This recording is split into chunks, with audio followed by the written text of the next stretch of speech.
किसी ने बड़े कमाल की बात कही है कि कर्म एक ऐसा रेस्टोरेंट है जहां ऑर्डर करने पर नहीं बल्कि वो मिलता है जो हमने पहले से पकाया होता है। एक ऐसी महिला की कहानी जो अपने जीवन में संघर्ष के दौर से गुजर रही थी, बड़ी समस्या का सामना कर रही थी, लेकिन अपने चेहरे पर मुस्कान बनाए रखती थी, लोगों की मदद करने का भाव रखती थी। उनका एक डेली रूटीन था, वो दिन में जब भी भोजन बनाती थी एक्स्ट्रा 2 चपाती बनाती थी और 2 चपाती ले जाकर के घर के बाहर खिड़की में रख देती थी कि कोई भी जरूरतमंद, कोई भी भिखारी, कोई भी निकले तो लेकर के चला जाए, अपना पेट भर ले। कुछ दिनों से उनके घर के बाहर से एक भिखारी निकलता था और वो तय समय पर आता था, दोनों चपाती उठाता था, ले जाता था और जाते आते कहता था कि बुरा बुरा अपने पास रह जाए, अच्छा वाला घूम के आए। और ये जो लाइन थी वो हर बार हर दिन आकर के रिपीट करता था कि बुरा बुरा अपने पास रह जाए, अच्छा वाला घूम के आए।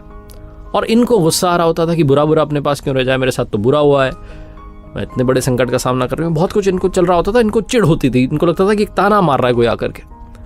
वो जब भी आता था उसका रूटीन बन चुका था, उसे मालूम था कि 2 चपाती मिल जाएगी, ज़्यादा परेशान होने की ज़रूरत नहीं है। वो निकलता था और यही बात कहता था।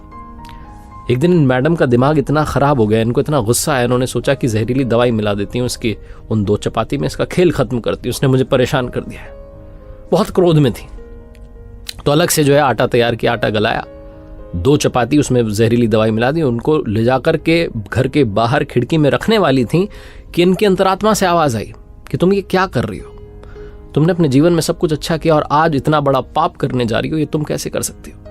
वो जो अंतरात्मा की, जो इनर सोल की आवाज़ थी, इन्होंने सुनी, दोनों चपातियाँ वहाँ से उठाई, जाकर के गला दी, उनको नष्ट कर दिया।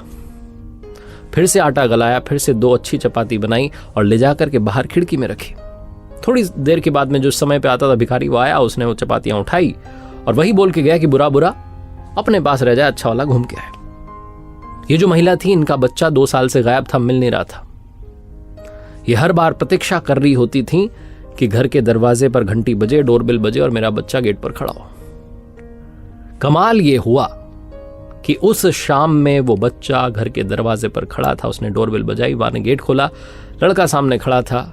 ये बहुत खुश हुई, ऊपर वाले को धन्यवाद देने लगी। बच्चे से पूछने की थी कहाँ थे, क्या हाल में थे। लड़के ने बताया कि इधर उधर पता नहीं कितने राज्यों में से घूम करके यहाँ पहुँचा हूँ माँ, मैं कल शाम में आ जाता हाईवे पर, लेकिन मैं इतनी ठंड में परेशान हो रहा था, मुझसे चला नहीं जा रहा था, मैं कमज़ोर महसूस कर रहा था, वहीं सो गया।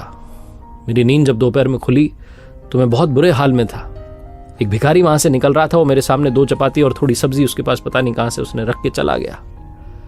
मैंने वो खाया, उसके बाद मैं वहाँ से चला और जब मैं वहाँ से चलने लगा तो घर के रास्ते पर चलता चला आया। माँ उस भिखारी का धन्यवाद जिसने मेरी जान बचा ली। मैं भूख से बहुत परेशान था, बहुत दिनों से खाया नहीं था। माँ की आंखों में आंसू थे। माँ ने पूछा कि वो भिखारी कैसा दिखता था, उसका हुलिया बताओ। माँ को थोड़ा थोड़ा लग रहा था कि शायद वही तो नहीं है।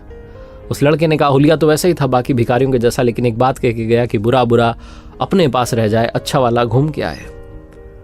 माँ ने प्रभु को धन्यवाद दिया और कहा कि मेरी अंतरात्मा की आवाज़ मैंने सुन ली। अगर नहीं सुनी होती तो शायद वो जहरीली जो चपातियाँ थी वहाँ मैंने रख दी थी, वो भिखारी ले जाकर के मेरे ही बेटे को दे देता और मेरा ही बेटा ख़त्म हो जाता, कभी मिल ही नहीं पाता। मैंने वो अच्छी चपातियाँ रखी, इसीलिए आज मेरा बच्चा मेरे सामने खड़ा है। जीवन का सार यही है, लॉ ऑफ कर्मा यही कहता है कि जैसा आप कर रहे हैं घूम करके वापस ज़रूर आएगा।